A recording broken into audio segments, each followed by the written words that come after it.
Hello, I'm Hank Green, and welcome to this special edition of SciShow News.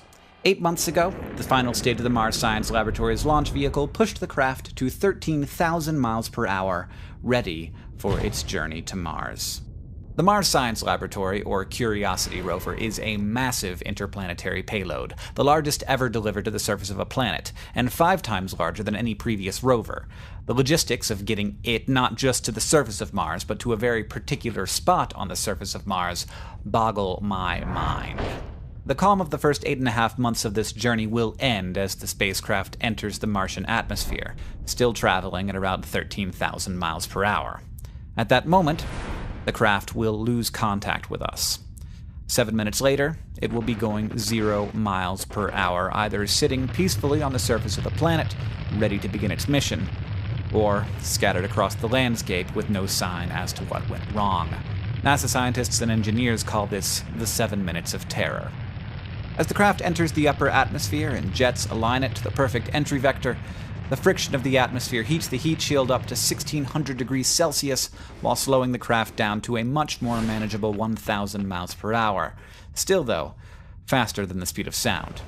But while the Martian atmosphere is certainly thick enough to burn up an improperly shielded spacecraft, it is not thick enough to slow it down to subsonic speeds. So that job is done by a parachute.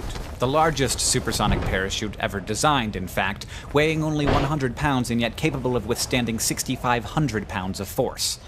But now, I have for you some more scary news. Because the Martian atmosphere is so thin, the parachute isn't enough to achieve a safe landing speed, so, you guessed it, a third stage is necessary: the powered descent.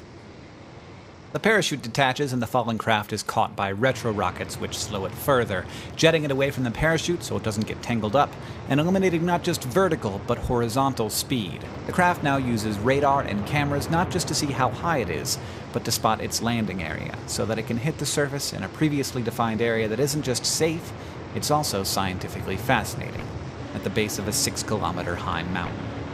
However, there remains one final problem.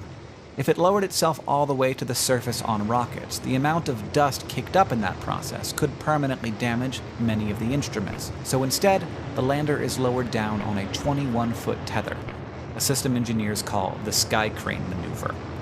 After the wheels hit the ground, the rocket portion detaches, accelerates up, and then crashes at a safe distance.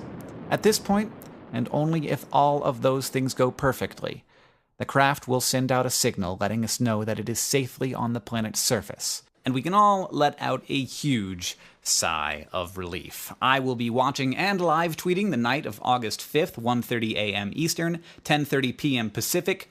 Please join me for one of the most intense scientific moments in human history. Thank you for watching SciShow News.